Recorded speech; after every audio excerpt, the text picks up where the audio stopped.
नागपूर गोवा शक्तीपीठ द्रुतगती महामार्ग हा एक अतिशय महत्त्वाकांक्षी महामार्ग आहे। याचं नाव जरी नागपूर गोवा असलं तरी देखील याचा सर्वाधिक फायदा हा मराठवाड्याला होणार आहे।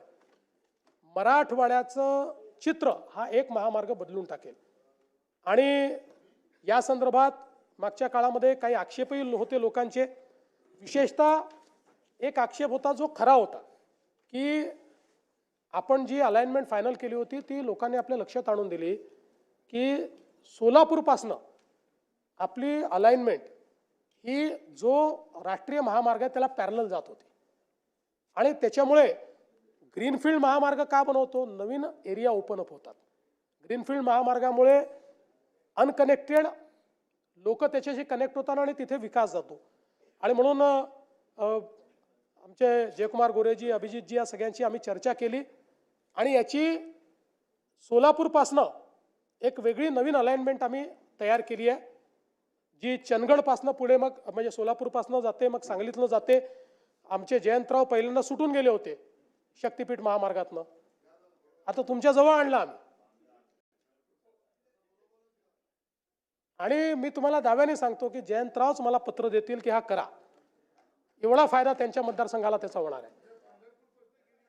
पंढरपूर जवळून आहे, एकदम पंढरपूर जवळून।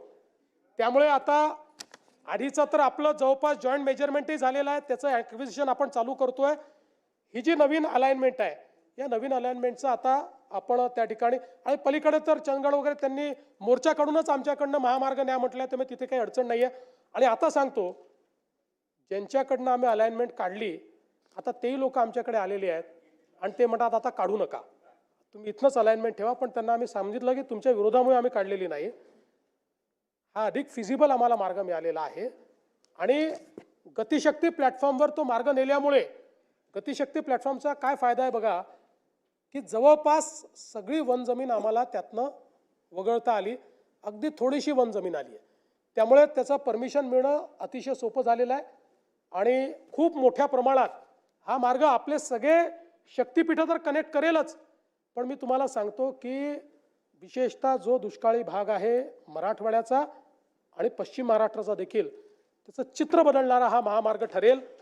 याचं काम हे या 2026 मध्येच सुरू झालं पाहिजे अशा पद्धतीनं आम्ही हा प्रयत्न करतो।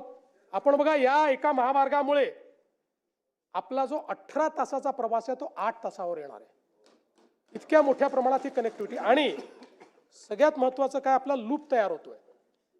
समृद्धी महामार्ग, नांदेड जालना मार्ग, हा महामार्ग याच्यामुळे महाराष्ट्रातल्या कुठल्याही जिल्ह्याला इंडस्ट्रीचा ॲडव्हान्टेज मिळणार आहे। आत्तापर्यंत इंडस्ट्री ही जिथनं पोर्ट कनेक्टिव्हिटी आहे किंवा लॉजिस्टिक कनेक्टिव्हिटी आहे तिथेच जात होती।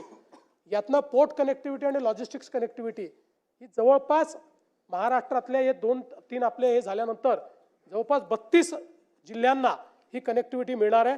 आणि म्हणून एक प्रकारे महाराष्ट्रातला गेम चेंजर अशा पद्धतीनं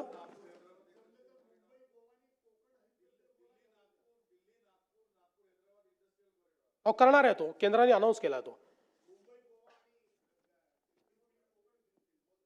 हो हो, मी जरा काय झालं थोडा जास्त अभ्यास विदर्भ मराठवाड्याचा करून आलो ना। त्यानंतर एक अजून महत्त्वाचा मार्ग या ठिकाणी मुंबई, कल्याण, लातूर, महाराष्ट्र हद्द हैदराबाद अशा प्रकारचा एक जनकल्याण द्रुतगती महामार्ग आपण तयार करतोय। आता हा जो महामार्ग आहे आज जर आपण विचार केला तर आपल्याकडे मुंबईहून हैदराबादला जाण्याकरता जो एक मार्ग आहे तो समजा समृद्धी महामार्गाने जालना, नांदेड, निजामाबाद असं गेलो 717 किलोमीटर आहे। मुंबई, पुणे, सोलापूर, हैदराबाद गेलो तर 707 किलोमीटर आहे। पण आता आपण हा जो नवीन महामार्ग करतोय या महामार्गामुळे हे अंतर फक्त 590 किलोमीटर येणार आहे। आणि याचा सगळ्यात मोठा फायदा कोणाला आहे, लातूरपासनं मुंबईपर्यंतचं अंतर 4.5 तासाचं होणार आहे। 4.5 तास।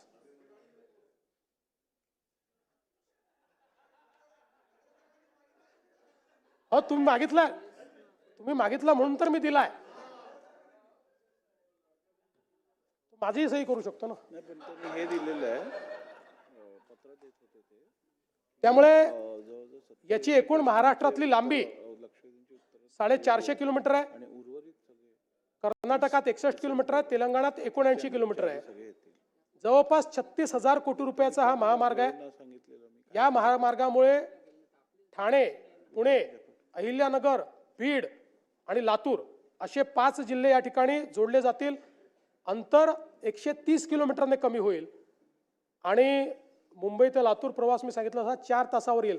सगळ्यात महत्त्वाचं काय की हा बदलापूरपाशी येतो. आता बदलापूरला आपण टनेल तयार केला आहे.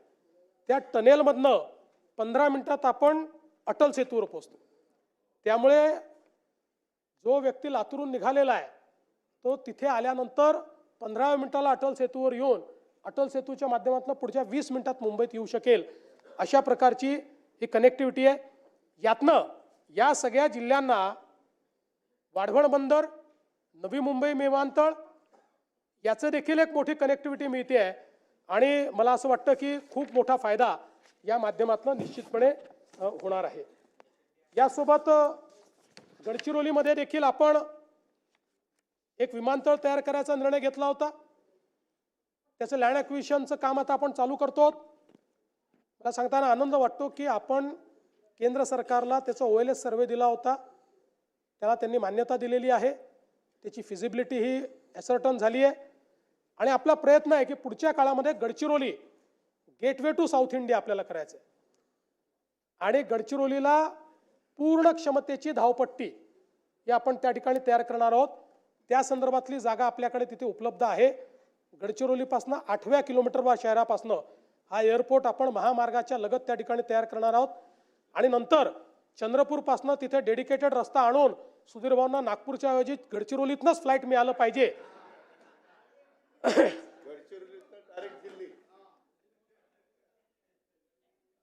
यासोबत मला आनंद आहे की अमरावती विमानतळाचं काम आपण पूर्ण केलं. नाईट लँडिंगची व्यवस्था आपण त्या ठिकाणी केली आणि आता एशियातली सगळ्यात मोठी हवाई प्रशिक्षण संस्था एअर इंडियाच्या माध्यमातून तिथे सुरू होते. त्याचं काम आता जवळपास बांधकाम पूर्ण झालेलं आहे. पुढच्या 3-4 महिन्यात ते लोक त्याचं काम सुरू करतील. त्या संदर्भात 34 विमानं ते आणतायत तिथे. त्यातली 2 विमानं ऑलरेडी पोचलेली आहेत आणि 14 म्हणजे हे 34 विमानं आणि त्यासोबत 14 पायपर विमानं अशा पद्धतीनं त्या ठिकाणी अतिशय मोठी ही संस्था तयार होते. कारण आज आपल्याला माहिती आहे सर्वात जास्त पायलटची आपल्याला आवश्यकता आहे. आता जो इंडिगोचा प्रॉब्लेम झाला तो पायलटच्या कमतरतेनेच झाला आणि आता तर आपण 1000 नवीन फ्लाईट्स चालवायचे तर 10-15 हजार पायलट्स लागतील. त्यामुळे ही पायलट ट्रेनिंग अकॅडमी अमरावतीच्या अर्थव्यवस्थेला देखील एक नवीन कलाटणी देईल अशा पद्धतीची ही व्यवस्था आहे. अकोल्याचा जो विमानतळ आहे त्याचंही आता धावपट्टी जी आहे ती धावपट्टी वाढवण्याकरता आपण त्या ठिकाणी निधी उपलब्ध करून दिलेला आहे आणि ती धावपट्टी ही आपण वाढवण्याचं काम करतो. यासोबत नागपूरमध्ये नवीन Nagpur international business and finance centre IBFC हे तयार करण्याचा निर्णय आपण घेतलाय. आपल्याला माहिती आहे की आज नागपूर हे शिक्षणाचं माहेरघर झालं आहे. देशातला अतिशय आयकॉनिक अशा प्रकारच्या इन्स्टिट्यूशन्स नागपुरात आहे. VNIT आहे, एम्स आहे, IIIT आहे, GMC आहे, ICAI आहे, NLU आहे. आपलं त्या ठिकाणी वेगवेगळ्या प्रकारच्या या ज्या काही संस्था आहेत या संस्थांमुळे एक मोठी औद्योगिक इकोसिस्टीम नागपूरला तयार झालेली आहे आणि म्हणून नवीन नागपूरची निर्मिती आपण करणार आहोत. 1710 एकर जमिनीवर हे नवीन नागपूर आपण विकसित करणार आहोत.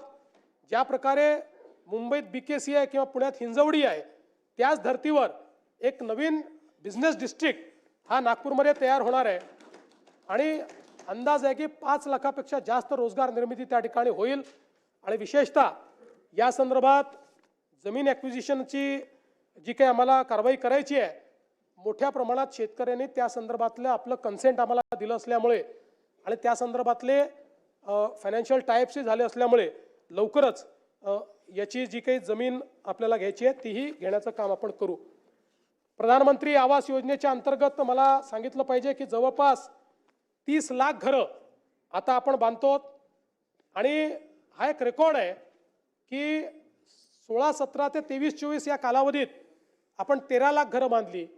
त्यानंतर आवास प्लसमधली आपली जी 2018ची यादी होती त्या यादीमध्ये एकूण 28 लाख लोक होते.